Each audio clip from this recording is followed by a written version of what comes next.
Hey everyone, welcome back to the arena. I'm MD, joined here by Matt Covey, and once again, a special guest that we cannot wait to get into. But before we start any conversation, as always, want to show love and appreciation to those who continue to follow and show love and appreciation back. What's up, guys? And got another. I feel like I'm saying this every other day now, but we got another very cool, and awesome guest that I'm super excited to have a conversation with. This is Christina Weber. She is the founder of WeDeepen Network, which I'll let her speak to because she'll explain it a lot better than I will. But without further ado, Christina, why don't you just provide, first of all, thank you for coming on the show. And Thank you for why having don't me. you just provide a little bit of a background on kind of who is Christina and how'd you kind of get to where you are today? Who is Christina Weber? I'm still figuring that out myself. Aren't we all? Yes. I am obsessed with love. About a decade ago, I was living in New York City and I was starting my first company outside of the corporate America structure, the ambitious New York City world. And it was in women's empowerment. And there was a 8-month period of time where I had produced 3 concerts and a crowdfunding campaign for a woman-centric brand called Weapon. And at the end of that stretch, my mother asked me if I was dating anybody. And I looked at her with this blank stare, like, dating it? Did you not see what I just did? Where do you think this man is hiding? And I realized in that question that we have to inject energy in our desires. And I was showing up nowhere in the universe to say I was open, willing, interested in a relationship. Now, this is the summer of 2014. Tinder was the new hot thing. I had never done any online dating. I was pretty much anti-online dating. But now I had friends who I highly respected who were swiping on this dating app, and I thought, okay, I'll give it a shot. I downloaded Tinder. I played with it for 3 weeks. I found it to be labor intensive and time consuming, and I thought there's got to be a better way. Interestingly enough, someone had just sent me this article from Apple News that said that now on Tinder, 2/3 of the people who are swiping are in relationships, and that most people, I already knew this Yikes. pre-pandemic, but most people don't even leave their device to meet anybody in person. So I found it to be, like, again, this is 2014. I think Tinder started coming out in 2013. I already found it to be just, like, not that interesting. And I thought, why don't we just get everybody into a room? I was working at I was big in the entrepreneur scene in New York City and working out of a bunch of co-working spaces. So I started producing what I called Underground Unattached. It was a curated dating experience. It was primarily started with the heterosexual market. It was dating men. So How'd we you would come bring up with the name? Underground Unattached. I came up with the name because, well, I never wanted to call it a singles event because that sounds so cheesy. And it was kind of this underground thing that you heard of it word of mouth, and we were unattached. Now it's interesting, like a decade later, I've been, attaching, I guess, spirituality with the study of relationships, and there's a practice of even being unattached within the relationship paradigm. So it was Underground Unattached, a curated dating experience. I consulted with a social psychologist, Dr. Sarah Nazaratum, who is a colleague of Esther Perel's, and a friend of mine, Sean Derrick, and we came up with a series of activities designed to foster connection, accelerate closeness. So I ran this experience in New York City. I brought it out to Los Angeles. We had 1,200 people come through over a 2-year period of time. And early on, I started to see that people would show up in the space or with these expectations and pressure, and there'd be anxiety and heartbreak. I would have a one-on-one phone conversation with everyone before they entered the room. So I would get to know what they were struggling with, and I'd want these calls to be like 8 minutes long, and sometimes I'd be on the phone with people for like an hour. Talking about love is one of the most fascinating. I could rip on. That's why I'm excited to be here. I could rip on relationships and love for a very long time, and so yeah. 2 years after doing this, I realized that as an entrepreneur, we go out in the world to solve quote unquote problems, and what I saw was that the getting people into one room wasn't going to solve the overarching bigger picture of relationships, which I see is that most people didn't grow up observing healthy relationships. There's a lack of relationship role models. And the topic is completely neglected in our educational curriculum. Everything that could support you in having healthy, meaningful, loving relationships is not included. And that's self-discovery, authentic relating, communication, conflict resolution, thoughtful discourse, thoughtful dialogue, being embodied. It's sex ed. They really teach any sex ed these days. Erotic wellness, nothing. It's not included. And yet, study after study continues to come to the conclusion that the quality of your life is determined by the quality of your relationships. And we all yearn to feel deeply connected to another. So I put undergrad and attached aside in 2016, entered a startup accelerator program in 2017. And initially what I came out with was, what if we created quote unquote ClassPass? Because I was a big fitness person in New York City and following all the boutique fitness trends. What if we created ClassPass for all of the experiences that could help people have more meaningful, loving relationships? And that's what I set out to do. 2019, we launched in Los Angeles. We were, kind of a fastly growing startup. We raised a round of funding. I got offered an acquisition for hire. By 2020, I had a team of 8 in an office in Beverly Hills. And March of 2020, we had another investment group ready to close in a round of funding, and then COVID happened. I was going to say, I knew where this is going. Yes. And the investment group was like, what are you going to do now? And I was like, I don't know. What is happening? Because we promote in-person experiences. Why online gatherings can be supportive. Like, what's really, when people get in spaces where they're practicing love and learning relational skills, that's what WeDeepen is most known for and what I'm most interested in doing. Why do you think love is such an uncomfortable topic or conversation for so many people? I don't know if I believe that love is an uncomfortable conversation per se, but I think there's a lot of confusion around love itself. Many people will tell me that love is innate. You don't need to study love. We just are born and we know love. And if we lived in, if we didn't have all these like conditions and challenges and limitations coming at us, maybe. But we quickly, I think that humans, we want to earn love. We want to earn the light. And so the veil is, from a spiritual perspective, like covers our eyes. And then we go through this journey. Life is love. I believe that life is a journey towards love. And for me, what I have come to believe as, how I see love, it's this process of removing layers of the ego, things that are holding you back from the highest version of yourself. That's fear, negativity, judgment, pride, anger. So you're removing the layers of that combined with ever increasing acts of sharing because you give to who you love. So what are the maybe most common pitfalls of relationships today that you would identify?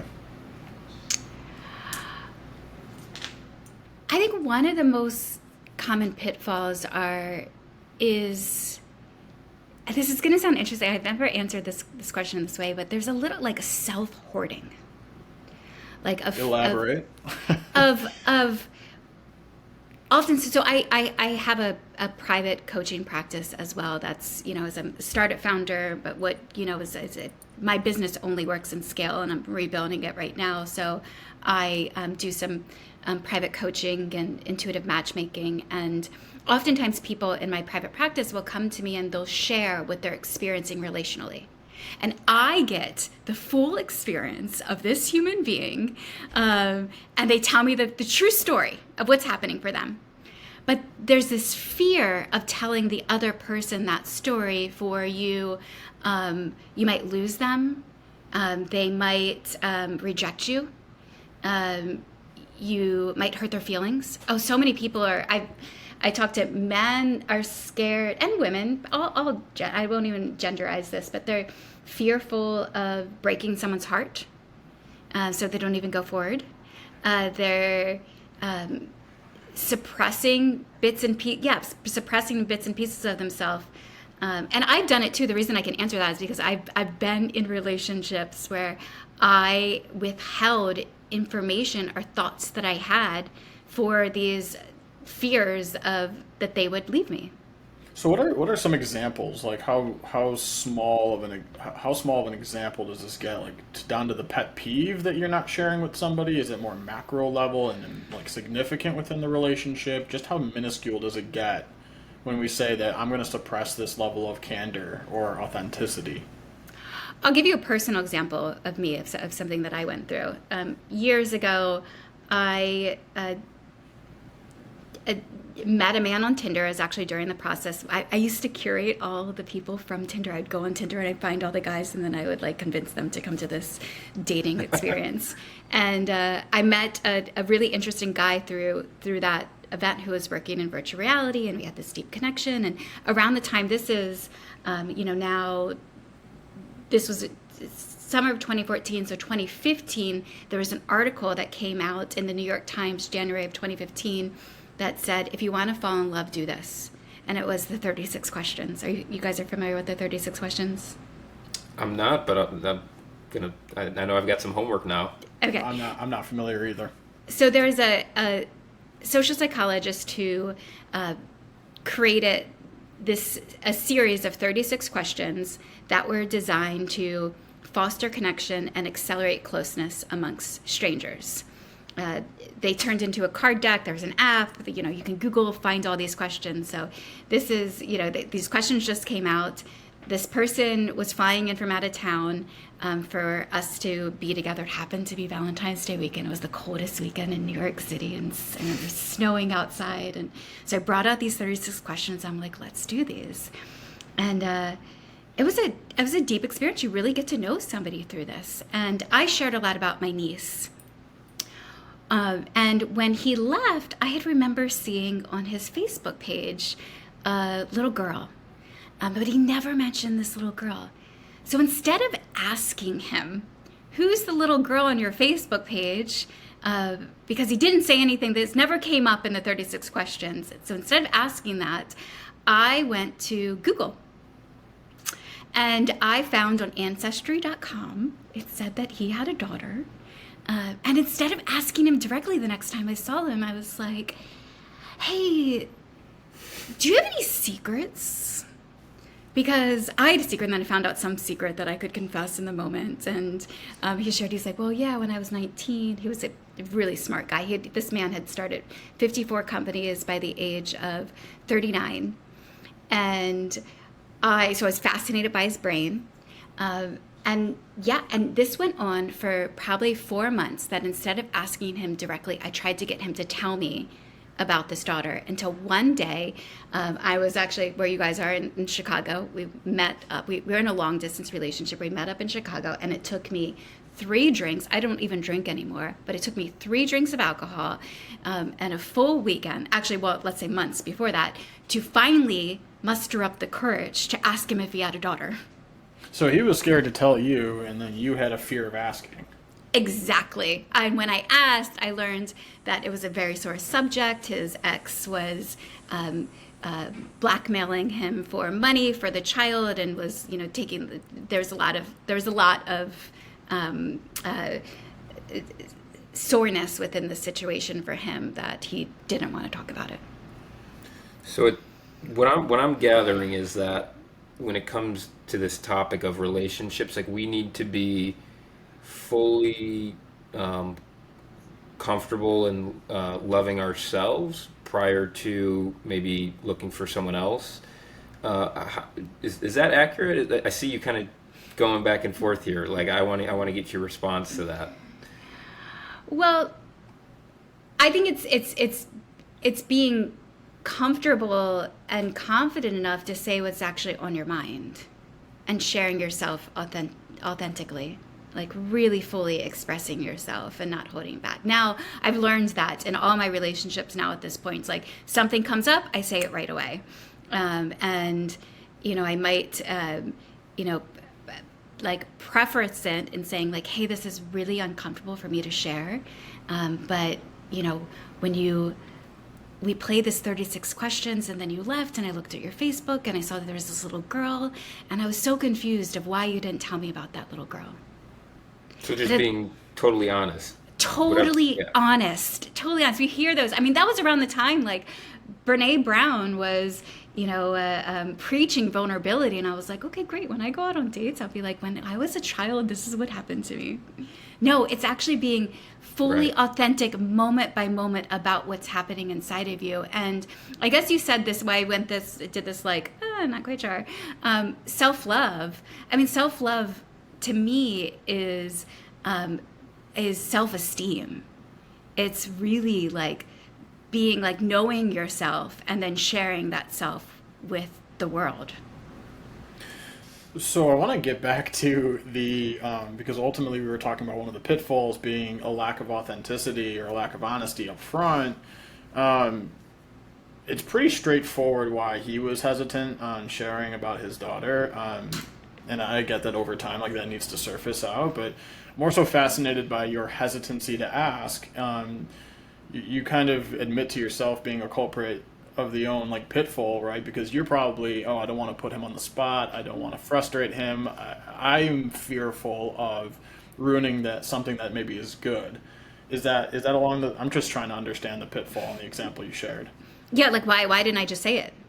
Right, day one, and then that's into my next question is like, so first date, this guy is supposed to just lay all the baggage out there on the dinner table, or like how are there levels to this? Is there any level of let's gradually learn more important things about each other, or do you feel like these are pieces of information that need to be shared day one?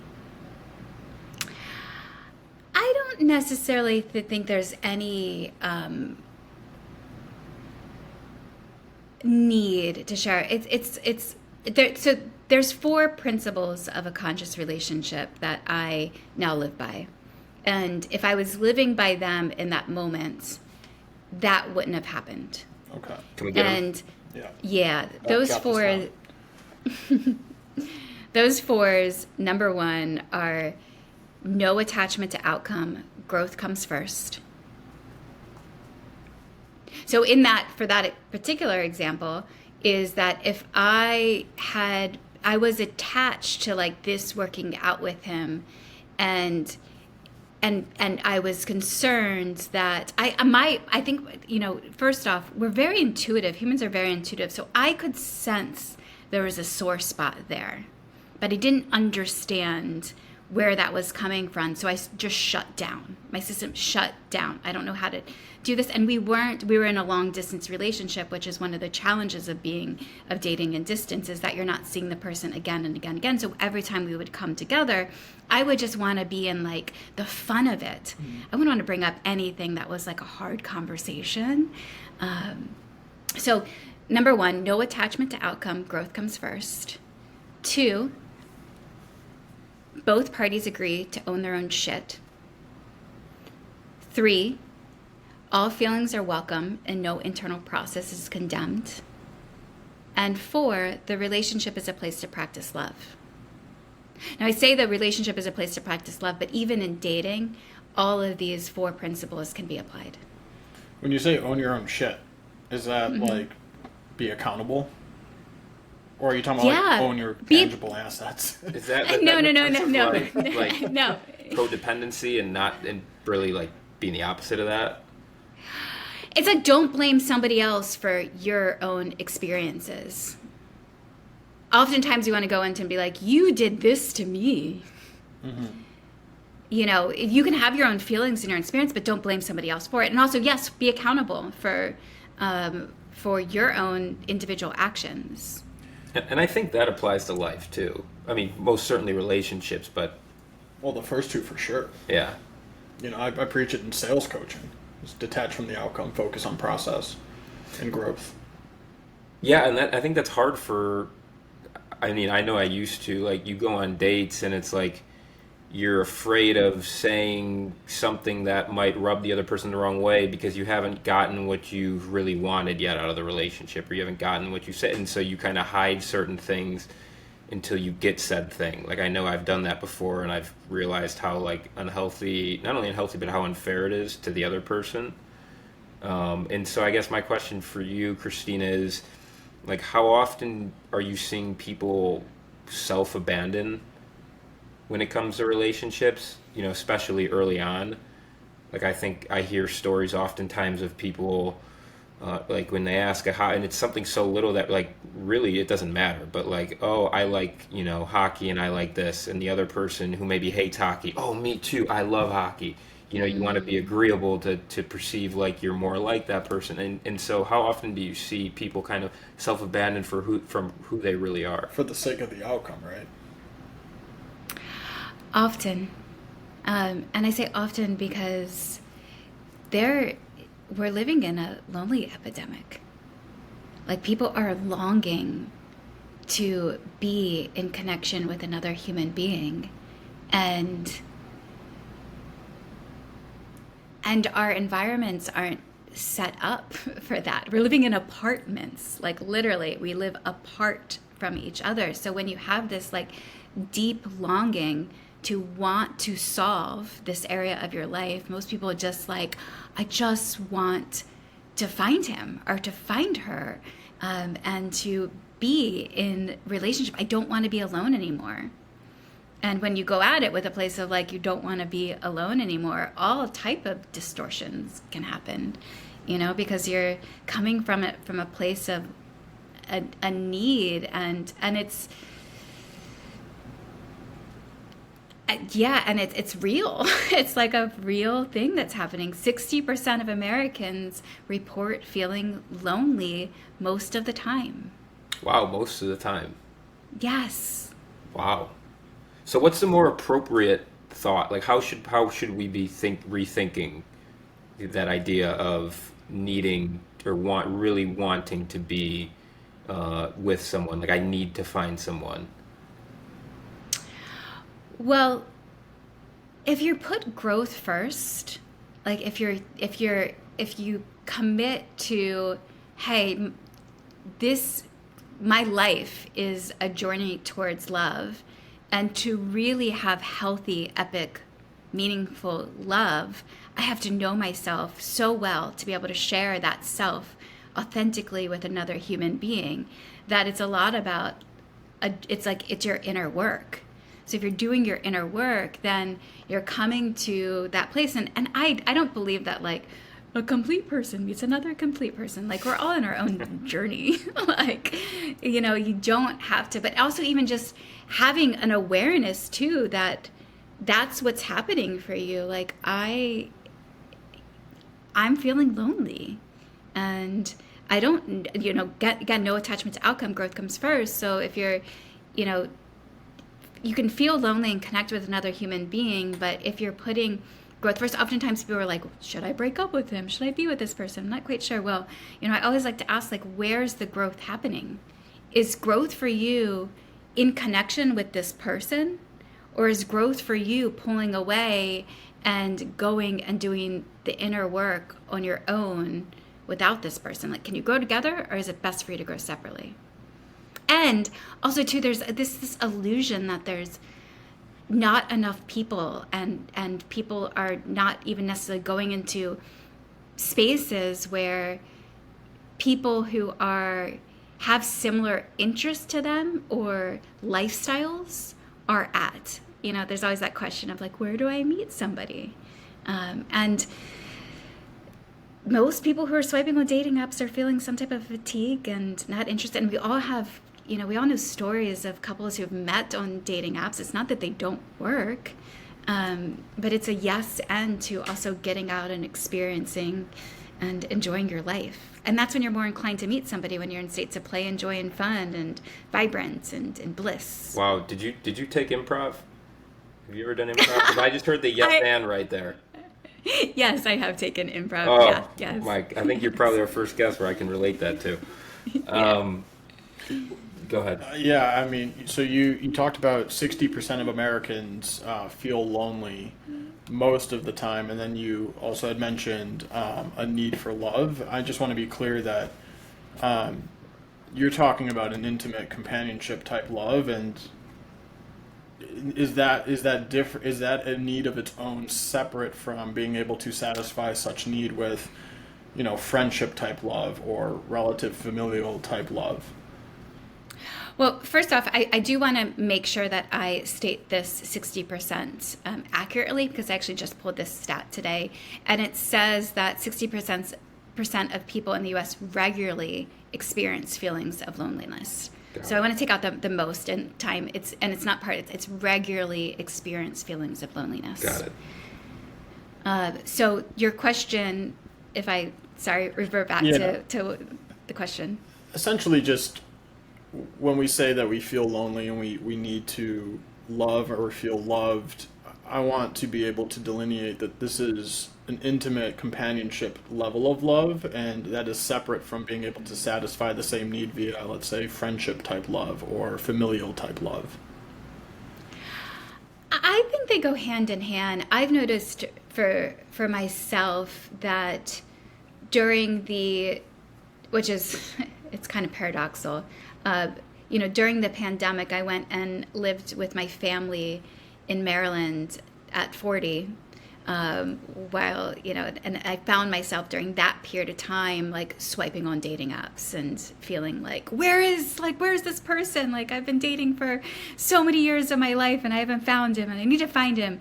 But then once I left Maryland and I now live in Austin, Texas, and there is there's they have this term conscious community. There's lots of conscious community in Austin. Same with where I came from is Los Angeles before that. And so now that I live with friends and there's lots of, WeDeepen, we represent all types of, social and transformational in-person events. And I don't feel that deep longing as much anymore because I'm feeling fulfilled. I actually have to remind myself like, oh, you do desire, to be a mother and have children. And, but no, I think you can find that fulfillment in any type of relationship, any type of healthy relationship. It doesn't have to be, but we do long for sexual connections. A lot of people do long for Fair. that. Yeah. But then where does this need, societally speaking, right? Like, let's just broaden and generalize a bit. Because I experience it a lot with my own interactions. People will use the word need, love, and they speak to the intimate kind. And where do we think that comes from? You talked about different chapters of your life where originally or at some point you were like, I need to find him, to now experiencing a lifestyle in Austin, Texas where, okay, I'm feeling a little bit more fulfilled. I no longer deem this a need unless it's more so maybe a vehicle or a desire to building a family as you suggested. Where do people, or why do people feel such a need to establish intimate, loving relationships? I think there's a spiritual aspect to this, that we are all interconnected human beings. We're like, there's like a mass consciousness, and we long to be in community with one another and feel the pureness of unconditional love. That's where I think it comes from. I think it's like literally built into our system to seek out other human beings and connect. What would you say to someone that says they don't know what it feels like to be in love, or they've never been in love before, or I'm kind of speaking about myself, just FYI. But I'm just curious because someone will just be like, well, don't you feel that spark? And it's like, no, and I'm not really sure I ever have. Like, to me, what does that feel like? And is it different for everyone? Is that real? Like, I'm just trying, I'd love to hear that from your perspective. Love, it can be a feeling. I think it's more of an action. it's like a practice. It's a way of being. It's light. So when I'm curious to know, how do you know that you haven't experienced love? I guess I'm referring more to an intimate relationship. Not like I think I have friends that I love dearly, and I have family that I love dearly, and I know what that feels like. I'm not sure I've felt that when it comes to an intimate relationship. Should we define it further as like an unconditional level? Like we haven't, or you haven't felt like an unconditional. No, no, we. Yes, it was your question. I'll speak for us. Yes, I personally, but like I've never interacted with a woman and have said, okay, I'm feeling an unconditional level of love. So I guess like that's the way we can at least define a parameter here or a threshold, like that level. So does that mean that you conditioned your love?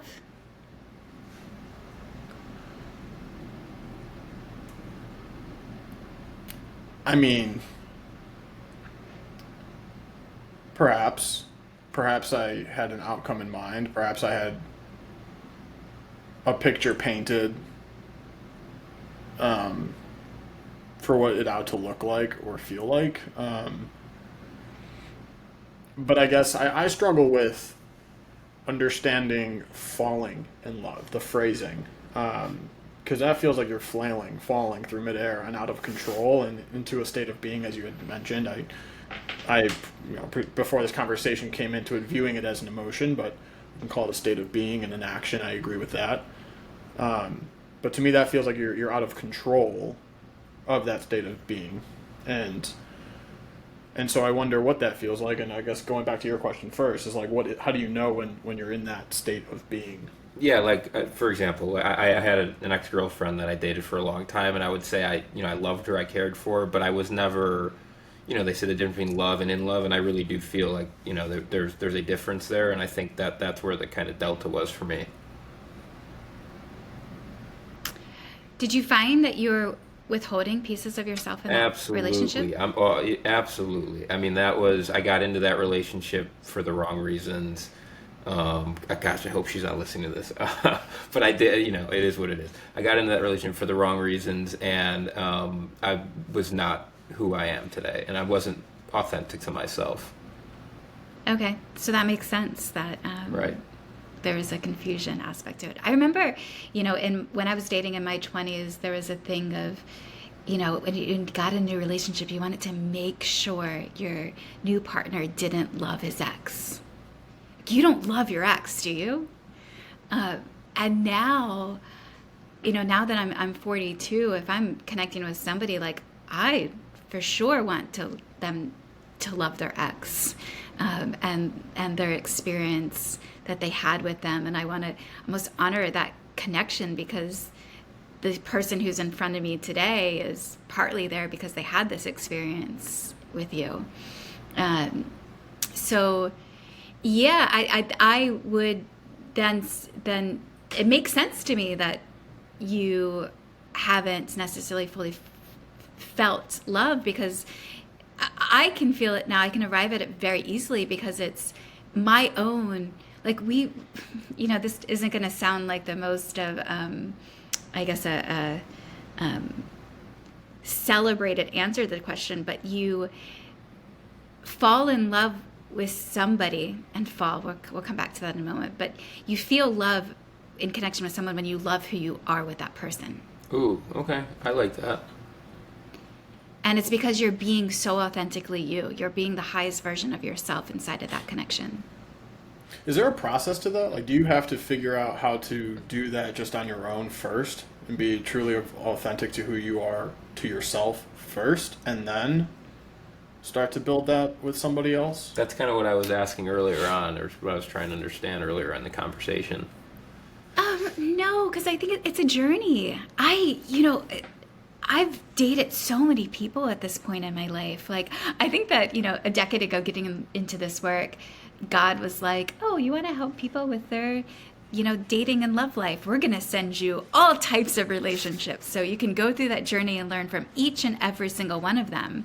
But if I was like, isolated and on my own and not having the relational experiences. I mean, each time I would connect with someone, I would learn this new piece, or get this new piece of insight and learn some more about myself. That, like, if I didn't have that one experience with Howard asking that question, like, do you have a daughter? There was no way that I would be who I am today, where and that particular human, there was times where I felt like I loved him and I would just look at him and my brain would be like, I love you, I love you, I love you. But the words would never come out of my mouth. And now, if I'm connecting with you and anything that I'm feeling, I will tell you. And I might preference it with the experience that I'm having or how I feel about sharing this information with you, but I will full on tell you. And because I do that, I get to experience a deeper level of myself that I thoroughly enjoy. Now, real quick, to answer the question about falling in love. So I don't believe the idea of sweeping anybody off their feet is healthy. Usually only narcissists or crazy people sweep people off their feet. Sorry, I've got a couple people in mind, but So far, I'm in agreement. I love this. Keep going. Love is the life journey. It's really like getting to know each other. So the falling isn't necessarily bad. You can fall into love and then rise into love. But the falling is typically a mix of hormones. You have dopamine, oxytocins, like GABA, like it's this cocktail that's happening, that you're getting high. It's like there's a cocaine aspect to it. So that's not necessarily healthy, because another person can become an addiction. We can become so attached that we lose ourselves in that connection, and it can feel unstable. And that's why they call it falling. And a lot of the lyrics in our music are actually like they're representing this idea of, so crazy in love. And, if you just listen to the lyrics these days, thank goodness there's also the lyrics of conscious love, like Trevor Hall and other artists like that are now shifting the way that we hear love or about love in musical form. And do you think that's maybe a huge point of confusion or a cause for confusion? Because on one hand, we're hearing the music, we're learning about Romeo and Juliet in school. It's nothing but romance stories. Falling in love is almost normalized. And then on the other hand, you're also learning about this idea of unconditional love. It almost seems to kind of blur the lines between the two, right? And it sounds like there can exist a level of unconditional love without falling into this addictive high that you had mentioned. Is that where the confusion therein lies, the inability to bifurcate and separate those two? Yeah, and then the deep longing and desire and the loneliness that's happening all at one time, and the wanting to solve this area of our life and attachment. It's interesting. There's a documentary called The Keepers of the Light, and there's this clip that a friend had sent me where a Peruvian shaman is sharing about how that they teach the girls when they start being 13, that's when they start menstruating, they start teaching them unattachment. They tell them that be careful and be gentle with themselves when they start, when they meet somebody who could be their husband. And they tell them that he's not going to grow from your shoulder, is what they say. That he will die or he will leave you for another woman. And that at the young age of 13 starts to teach this idea of unattachment. And so often I see that in relationships, we want to capture our partner. We want to be claimed and owned. And there's a feeling of sexiness to that. It's like, love. I talk to all types of women who want to be like pushed against the wall. And there's also the thing of like sex and love, like what's the difference of sex and love? So we could get into that as well. But the idea of unattachment, when we, that's why principle number 1, no attachment to outcome, growth comes first, is it's that idea of how we talk about like loving freely You want to love somebody so much that they are completely free to be themselves, even if what they say or what they share could potentially hurt you, but it's only going to hurt your ego. So, well, you really Yeah, and I mean, I'm following, this is like a crash course for me, but like, I'm definitely following the detriment or downside of having a preconceived outcome, and I think for most people that outcome is marriage and build a family and live happily ever after, and they arrive at that outcome before the process with a person even starts. And so I guess now I'm truly seeing the importance and the value of the curriculum and education that you're driving, because it's such an easy point of confusion that has like such rippling negative effects to what could otherwise be a very healthy relationship. And I also too, like, I think it's great. You can have fantasies, like fantasize about what this relationship could become. It's also healthy to have multiple fantasies, not just one, not just like one fantasy that we're going to get married and there's going to be a beautiful dress and we're going to live forever and ever together. It's okay to have multiple fantasies of what could potentially happen. A colleague of mine, Jet Eveleth, her and her partner have fantasized about all possible things that could happen within their connection. And one of them is like, we're out in the world and then, we're together and then you introduce me to this person and then I go be with this person and it becomes the love of my life. And then you go to meet this person. They could fantasize about death. They fantasize about anything that's possible that could happen within that connection. It's what's harmful, can be harmful, is when we only have one fantasy. And that then leads usually to like this, where we want to like cast somebody else into our life. Like you're holding auditions for you to be this perfect person, and you're going to come and we're going to have all these expectations about what you should do and what you should say and how you should be, because that's what my fairy tale is. And when you start acting, outside of the script, I'm going to feel levels of disappointment. Mm-hmm. And, I just listened to this great podcast with Richard Rudd, who's the creator of the Gene Keys. And he shared about, this idea of unconditional love that, usually from an attraction standpoint, people come together because that person is representing one of their 6 core wounds. And so they're attracted through the core wounds, and then we move through levels of disappointment. And every time we move through a level of disappointment, the attachment releases, like the expectation begins to loosen of how and who this person should be. And each time that happens, we continue to accept them for who they are and continue to show up as our most authentic self, that we fall further and further into unconditional love at the same time that we detach from the outcome. So what does your love life look right now? Like, what are you doing? One, and like, as it relates to that, and two, like, how early on in a date or, some sort of experience are you able to tell if this is going to be a good connection for you? Because you're an intuitive matchmaker, which I would also like to know what that entails.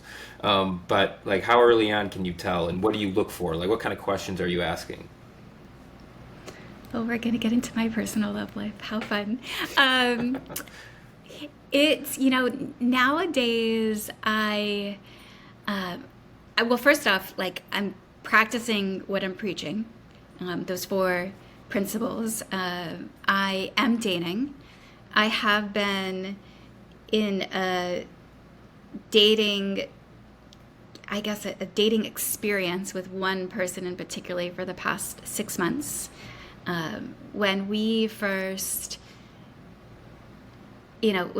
came together, it was, and we said we might talk about this. It was we'll go into this trend that I'm seeing around adult conscious play parties.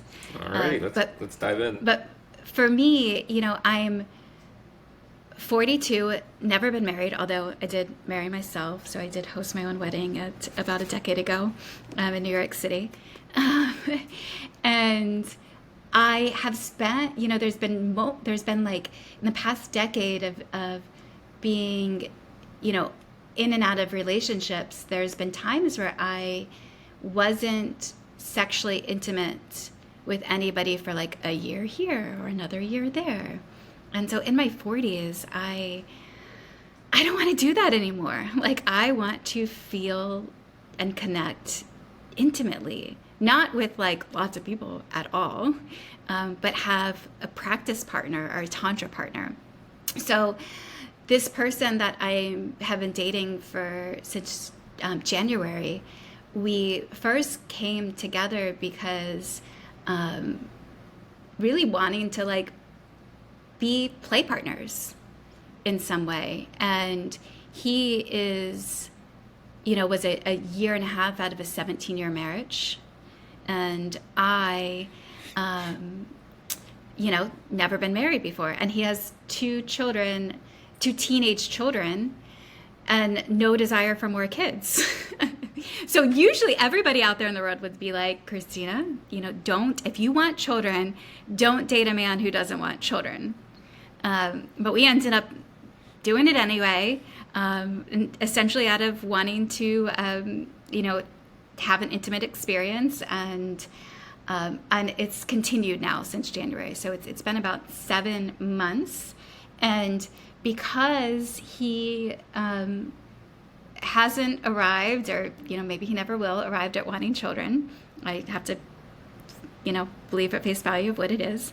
I date other people, and dating is an enjoyable experience. It can be frustrating at times too. It can also be confusing because I do have this longing to create family, and it's a really like we ended up in a polyamorous relationship at one point because he started dating somebody else and fell in love. He did the whole thing, and I can see, people. A lot of people want the growth that comes with dating. It doesn't need to be like multiple people, but through having a dating experience, and that's where he is. And I continue to date myself, and we're in the adventure. Each relationship, if you look at it like each relationship is an adventure, and there's something inside it that is giving us nuggets to grow, and I'm growing in the connection, and we'll see where it goes. So what types of questions like do you ask, and what types of questions do you think people should be asking when they go on dates? Because I know, like, at least for me now, like if I do go on one, like, I'm very open and I want to know more than what your favorite color is. We're all these, the 10 most basic questions you can think of. Whether that's, whatever. My point being is, like, I like to really learn about someone. And so what kind of questions are you asking, and what kind of questions do you think people should be asking? If the goal is to find, someone that you're looking to actually build a more serious relationship with. So what I see is that despite, having goals of family, partnership, a long-term relationship, underneath of that, generally people want healthy love. They want an epic love story, a big love story. So I would encourage the conversation to be around love. Talk about love. And then let your curiosity rip it. Like, if you can go through the 36 questions. If you want to go through the 36 questions, there is a whole list of topics. There's so many now card games for couples to take out. Go ahead, play that game, and that maybe inspire more questions. But I would really ask the questions that are the top of your mind. Like whatever is coming through, ask those questions, and then use that experience. Because if we go back to the 4 pillar or the 4 principles of a conscious relationship, or guidelines, whatever you want to call them, the connection is a place to practice love. Like in the practicing of love, like share yourself with another human being. Practice removing your mask, and see what it feels like. Like it's almost play.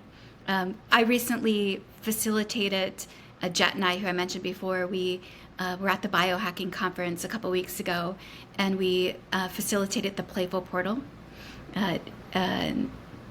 connecting through presence and play. And if you actually Define look play. at yeah, okay, cool. Yeah, because if you actually look at your dating life as an opportunity to play, because adults we love to play. So playing isn't just about having fun. Playing is about experimenting, testing, exploring. It's about feeling into when you're feeling comfort and feeling uncomfortable, when you're feeling stressed and at bliss. So it's tuning into your emotions and your feelings, because your body, actually in dating, when your body is going to tell you everything about your level of attraction to another human being. Ken Page says, actually one of the questions to ask yourself when you're dating is, does my soul feel safe with this human? Mm. So to say a lot of the questions to be like asking yourself through that experience, and however you can get more in tuned with your body when you're dating, and when more in tuned with your body, if you're out and you're drinking a lot of alcohol, you're detaching from yourself. So I would suggest that you aim to be as clear of a vessel as possible when you are out in the world and connecting with another human being intimately. Meanwhile, most of the dating scene is like surrounding, or like drinking. People are having 2 or 3 drinks Let's before grab they go drinks. on the date. I mean, again, that used to be me. It's not anymore, but I used to, before dates, I would have a couple drinks and then have more drinks on the date to feel more comfortable. Now I'm comfortable with myself to the point where I don't need to, have any sort of drinks, and I feel like I'm the one that's usually being the more vulnerable one, that's offering up, that's letting the mask down. Sometimes it's met with vulnerability, sometimes it's not. That usually gives me a pretty clear indicator of how comfortable that person is with themselves. Have you experienced the same? But for me, like I can tell pretty quickly when someone is hiding something about themselves, or just isn't fully comfortable, either with themselves or with the situation. Mm-hmm. Yeah. So, an intuitive matchmaker, can you define what exactly that is, like what you're doing, and like what skills it requires? Well, why I use the term intuitive matchmaking, when I'm working with somebody privately in their love life, there's a guidance component to it, and there is, we have the WeDeepen matchmaking database on the websites that people enter into it, and I ask very specific questions around their level of growth, like what courses have you taken, what workshops have you done, what teachers have you studied with. And I then, as these profiles or submissions come in, and I'm out in the world too, because I'm not a matchmaker that really sits behind the computer and looks up like people on LinkedIn or who I can connect with on Facebook. I'm actually out into the world, and I love making introductions, and so the intuitive aspect of it is I'm supporting somebody's intimacy journey, more like midwifing their connections, and an example of how we do. So I'll never, rarely, I don't want to say never, but rarely will I give to people each other's phone number and a photo. There's other matchmakers. They'll send like PDFs of all the characteristics of this person. I've gotten them sent to me many times of like, check out this guy. And I'm like, I don't know. I don't want a guy who's positioned on a PDF. Like, so far we've developed two private introductory experiences. One is the Mythic Dimension with Alora Anana, and the second is the Playful Portal with Jet Evelith. And we won't share any pictures ahead of time. Instead, I'll tell them about the other person's growth work, why, and these are questions that are, when someone submits into the database, why they are ready for a relationship now, and what are 3 perceived benefits of being in relationship with them. Any questions on, particular preference around kink, eroticism, vaccines, politics. Some of those things can be a little tricky nowadays in matching people. And then that's all I'll tell them. I won't give them pictures. They're more of like trust, like only work with me if you trust me. I don't So know. I've got one. This I've got one for you. 28 years old, sales development representative manager, Great. from Chicago, Illinois. Loves to work out. Very into fitness. What do you got? He's sitting right to my left. Oh no, that's not how this. I'm kidding. This doesn't I'm work. totally kidding. I can't magically I'll send you pull my somebody PDF out. later. Well, how is your love life? That was at you. Who, me? Oh. Yeah. I was actually going to walk you through a thought process. I don't want to call it a theory, that feels extreme, but a thought process on just how I'm viewing it more so. I mean, my love life is a pretty short and boring story. There exists very minimal in that story, to be honest.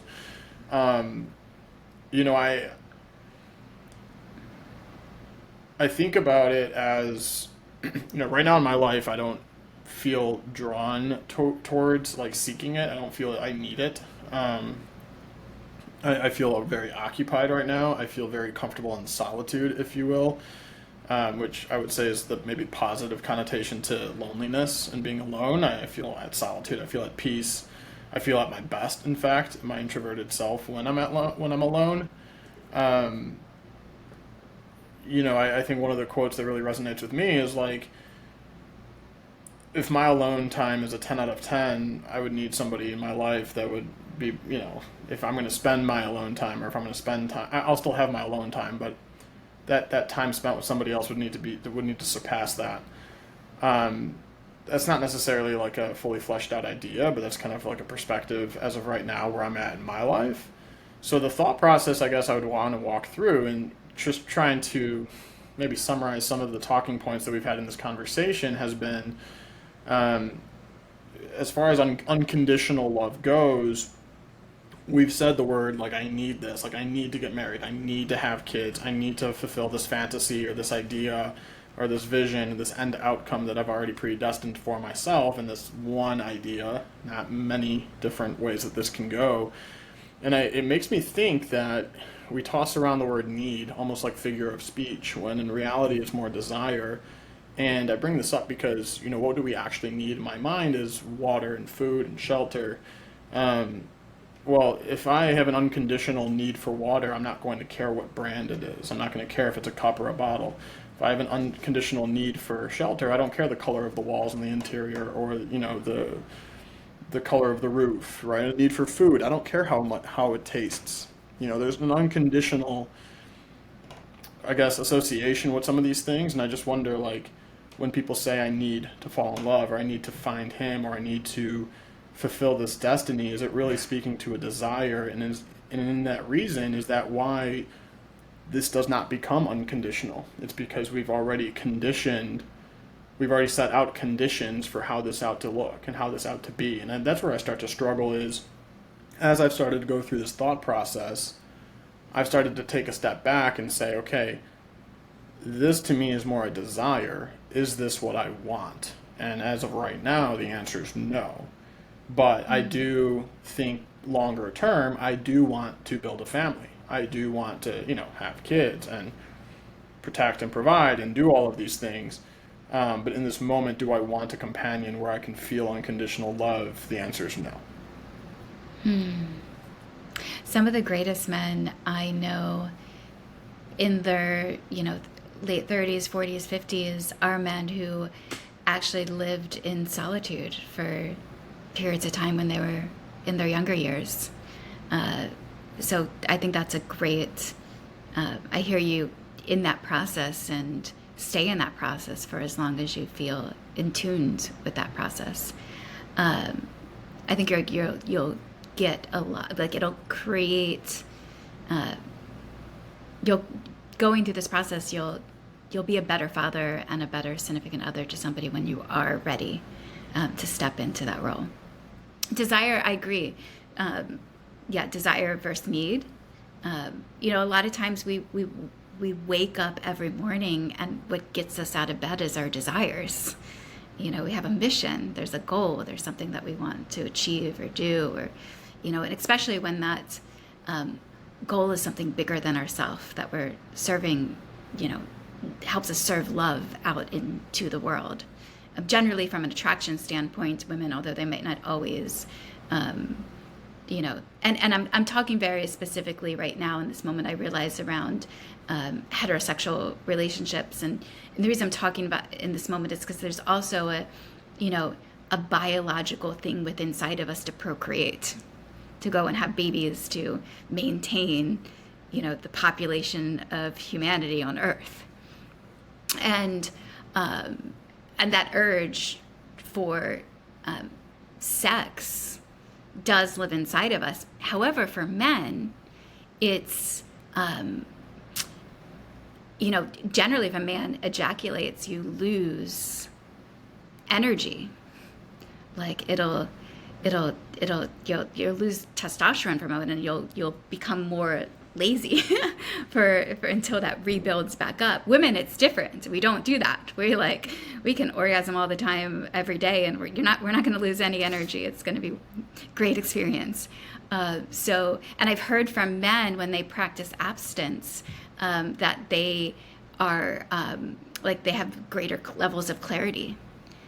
So to have that in your younger years and to be in that state of practice is good. So, yeah, I think that to reframe and to not be in that state of need, but to be in that state of desire is a very healthy way to view, and not to go after, chase after something that you don't even want in the moment. Like, no, as a matchmaker, I wouldn't choose to introduce you to somebody right now. Maybe for friendship, I think it's a good space to still feel connected to. There's still people that I imagine would enrich your life.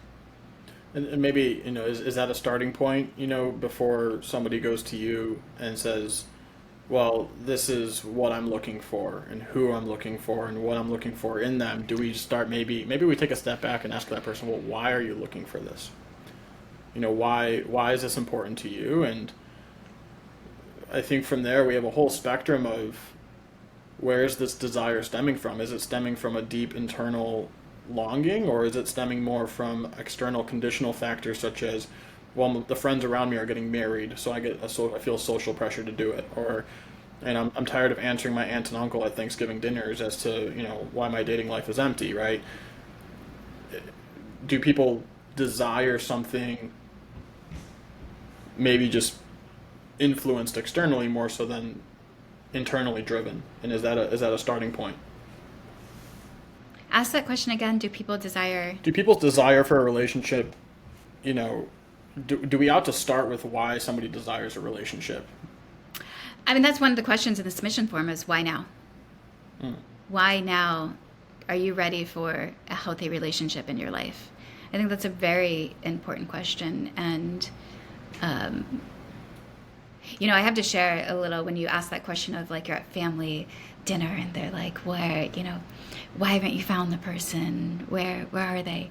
It reminds me, there was a time a couple years ago, WeDeepen, we would host dating and meditating in Venice, California every Tuesday. And a group of people would come together. We'd meditate for 20 minutes, Vedic astrology, not Vedic astrology, I'm sorry, Vedic meditation.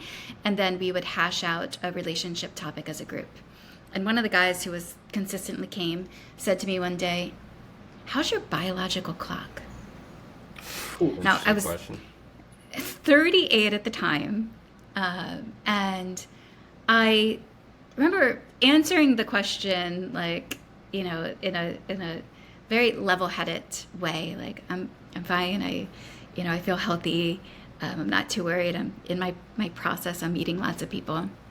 And when I stepped away, I got all this anger fumed up inside me, like, how dare he? He better not be out there asking women how their biological clock is doing. Like, what the fuck? Can I curse on here? I hope so. I imagine. Well, you did anyway. I'm kidding. No, yeah, Yes. more than welcome. Encourage. And I, the next time I saw him, I was like, hey, you cannot ask women how their biological clock is doing. Like, what is that about? And he's like, oh, well, I'm in my 40s, and I guess I was more concerned for myself. And I wanted to see how you would respond to the question to ease my stress that I was feeling internally. So a lot of times people are asking each other these questions because family maybe out of love for you, they want to make sure you're happy. And they've seen the benefits of healthy love, possibly, or believe that's the way that you're supposed to go this life. And then second is that a lot of people will ask these questions because they're just trying to work things out for themselves. Yeah. I don't know if I followed that. What is he gaining from that answer? He's gaining, like, if I answer that question with self-assurance of that, hey, it's okay, like my biological clock is fine, that it reassures him that he's okay too. His own biological clock. It's an interesting way of doing it. I guess I'll say that. I thought we don't have, maybe this is my ignorance, I thought we don't have a biological clock. Yes, you do. Yes, you do, silly. You learn something new every day. Some women, this is so interesting, by the way. Yeah, there's a lot of fertility challenges happening of any age, and it's not always the reason that a couple is not getting pregnant is not always because of the women. No, I know There's that, lots of but times. in terms of just clock, like, didn't Robert De Niro just have a kid? He did, and we don't know the inside. I don't know the insides of what happened to have that kid. I mean, we don't really even know if it was his sperm, to be quite honest. That's true. Okay, so it's not safe to assume it was his? I don't think that we should assume anything. Okay, fair. All right, yeah. I talked myself into a corner in that one. Okay. All right, we're going down a rabbit hole here. One, I'd love to continue maybe after the show here because we're coming up on time. But Christina, thanks so much for coming on, for being open and vulnerable and talking a little bit about what you do, and for being my first improv guest that I can share that experience with. We'll have to talk about that later. 3 rapid fire questions to kind of end, to wrap this up here. The first one is what's the best piece of advice that you've ever been given, or just like a favorite quote? What's coming through to me right now is get high off of hope. It's free, and you can make it as unrealistic as you like. Wow. I like it.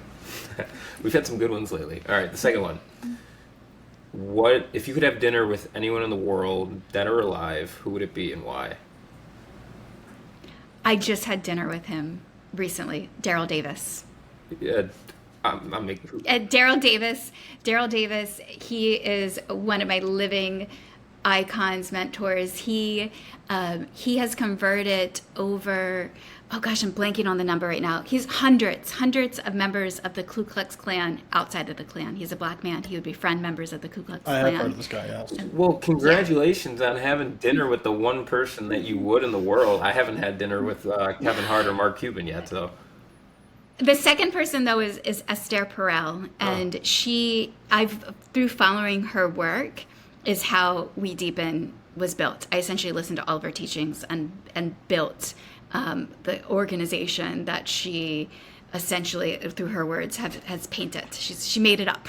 So I took her words and I worked it together, and her and I will have dinner at some point, and I cannot wait to tell her the story when that moment arrives. I think Leah Marshall should be part of that dinner table as well.